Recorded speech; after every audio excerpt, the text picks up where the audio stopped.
Hello friends, welcome aboard. And here I am with the ironing board, which I have been using as a workbench recently, putting cutting mats on front of it, and then I have a plank that I put on it sometimes.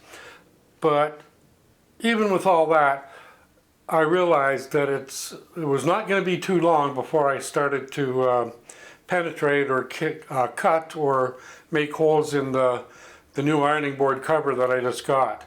So now I'm just using the ironing board for ironing. You can see the iron there, and that's the way it's supposed to be. So I made a couple of changes, and this is what I did.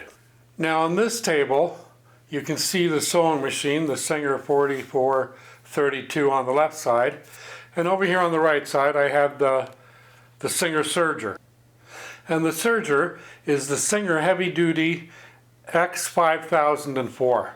So I've got it in position now. I had it set out of the way, so I haven't been able to get familiarized with it as much as I need to be in order to start using it on a regular basis. And once I am familiarized with it in the next few days, I will be using it on a regular basis because it's a darn tootin', it's a handy tool. It's a handy quality tool. So that's how I've got the sewing machine and the SERGER put into place now.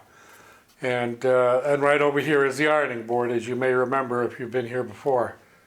Right here behind the sewing machine, I have a lot of the sewing tools that I use on a regular job. I have the clips, the pins, and the shears, the magnifying glass, the chalk and pens and rulers, and little screwdriver. Probably got a thread ripper in there somewhere. So actually they're in between the sewing machine and the SERGER. There's the seam rippers, the stitch rippers right there, the pair of them, and then I have my seam allowance, my little seam allowance ruler, adjustable measurement tool there. So that's right handy there for both the sewing machine on the left and the SERGER on the right. I know you're probably wondering, where are you going to do your cutting, Jebb? And the answer to that question is, I'm going to do the cutting and measuring for my sewing projects right here on this somewhat large table. And you can see the two cutting boards that I have on there. Plus I have a template. Now the table is a low table, so I may have to remedy that. It's going to be maybe a little bit awkward, but I have a chair, an adjustable, chair, like I'm able to lower the seat. And quite often I do stand, however that is too low, so I may end up putting some cushions down there and either, sitting cross-legged on the floor or kneeling on the floor temporarily until I get it raised to the right elevation. So that's kind of what I did this evening, a little bit just to get my workflow process, my workstations better organized, better placed and better organized. That's what this little video is about. So I just wanted to show you what I had done this evening and how I got my work process a little more streamlined. And I am going to be busy for the next, the next few days for sure, because I am getting back into making the 5 pairs of muslin jeans and getting them done. So, and I haven't completed one set yet.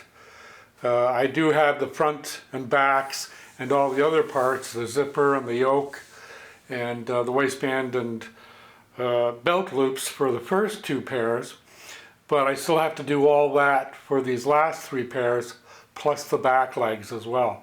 So, first of all I'm going to do these 3 pairs of back legs, the yokes, the zippers, the waistbands, and the belt loops, and then I'll probably get back to the first and second pair and start assembling them. So I'm expecting in the next probably month to 6 weeks or 2 months that I'll have all 5 pairs of muslin jeans done. And the experience that I gained in doing that is going to work in a couple of ways. At the end of the time of doing the 5 pairs, I should be able to very confidently and fairly quickly make a whole set of muslin jeans, like in the day or whatever. And at that point I'll see what kind of quality job I did, and if it's a good enough quality, then I'll be getting into making a denim pair of jeans. So I'm really looking forward to that. So that's kind of my life at Jebb Adams' channel, learning how to sew for the next 6 to 8 weeks kind of thing. It could be a little longer, it might be a little shorter, but the point is to learn it, enjoy doing it, and learn it well. So I'm going to sign off there. Thanks for stopping in. You take good care of yourselves, be safe, have fun, and come on back real soon, and we'll chat then. Adios, amigos.